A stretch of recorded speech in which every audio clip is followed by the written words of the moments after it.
শিরোনাম: বরফের নিচে বসবাসকারী, দ্য ক্রিচার বেনিথ দ্য আইস। পর্ব ১, আর্কটিক অভিযানের শুরু। সাল 2023। শীতের শুরুতে একটি আন্তর্জাতিক বৈজ্ঞানিক গবেষণা দল যাত্রা করল উত্তর মেরুর কাছে একটি দূরবর্তী হিমবাহ হ্রদের উদ্দেশ্যে। হ্রদের নাম লেক কায়না। বরফে ঢাকা, শতাব্দীর পর শতাব্দী ধরে, যার নিচে কেউ জানে না কি লুকিয়ে আছে।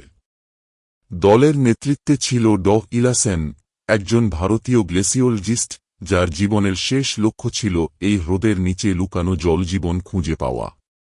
তার সঙ্গে ছিল রাশিয়ান ভূতত্ত্ববিদ মিখাইল এবং ৩ জন অভিজ্ঞ গবেষক।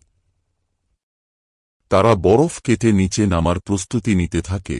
হিমশীতল বাতাসে টেন্ট পাতা, যন্ত্রপাতি সেট করা, বরফ কাটার জন্য ড্রিল চালু করা, সব ঠিকঠাকই চলছিল। কিন্তু এক রাতেই সব বদলে গেল। পর্ব ২, অজানা সত্তার জেগে ওঠা। তৃতীয় রাতে বরফ কাটার কাজ চলছিল যখন হঠাৎ ড্রিল মেশিন কিছুর সঙ্গে ধাক্কা খেয়ে থেমে যায়। সিগন্যালে দেখা যায় নিচে কিছু শক্ত জৈবিক কিছু ধরা পড়েছে, কিন্তু সেটা কোনো পাথর নয়। মিখাইল নিচে নেমে দেখতে চায়, কিন্তু ড ইলা থামিয়ে দেয়। তারা সিদ্ধান্ত নেয় ড্রোন ক্যামেরা পাঠানো হবে বরফের নিচে। ড্রোন নামার পর যে দৃশ্য দেখা যায়, তাতে দলের সবার গা ঠান্ডা হয়ে যায়। বরফের নিচে হিমায়িত অবস্থায় একটি জীবন্ত সত্তা রয়েছে।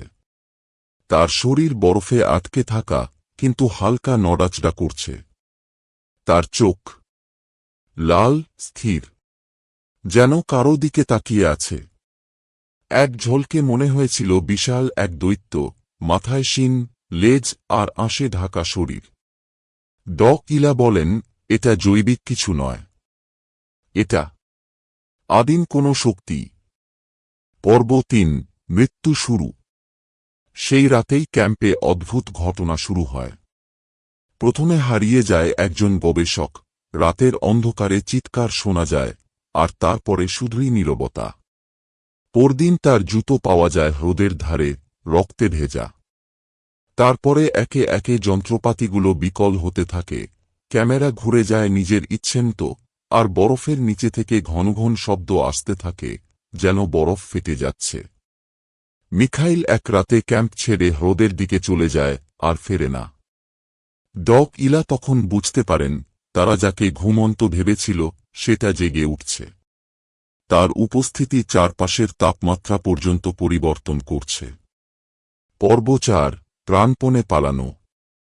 ড ইলা তখন বাকি দুজনকে নিয়ে ক্যাম্প ছাড়ার পরিকল্পনা করেন। কিন্তু হেলিকপ্টার এসে পৌঁছাতে সময় লাগবে। এর মধ্যেই বরফের নিচ থেকে বিশাল আওয়াজ হয়, ফাটল ধরতে থাকে হ্রদের মাঝখানে। হঠাৎ বরফ ভেঙে বিশাল এক ছায়া উঠে আসে, মাথা বিশাল, চামড়া কালচে, লেজ ঘুরিয়ে সব উড়িয়ে দিচ্ছে।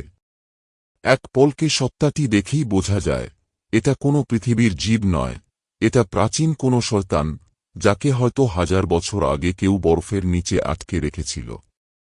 একজন সদস্য তখনই মারা যায় সত্তার হাতে। ড ইলা ও অন্যজন প্রাণপণে দৌড়ে কাছাকাছি একটি পরিত্যক্ত রেডিও স্টেশনে আশ্রয় নেন। সেখানে থেকে সিগন্যাল পাঠানো হয়। শেষমেশ এক হেলিকপ্টার এসে ড ইলাকে উদ্ধার করে, একমাত্র সেই বেঁচে ফিরেছিল। শেষের কথা।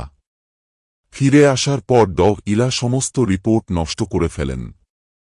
সে জানে, যদি কোনোদিন মানুষ আবার সেই হ্রদে ফেরে, আবার যদি সেই বরফ ভাঙে, তবে এই পৃথিবী আর নিরাপদ থাকবে না। বরফের নিচে সেই অজানা সত্তা এখনও অপেক্ষা করছে, নিঃশব্দে, ধৈর্যের সঙ্গে।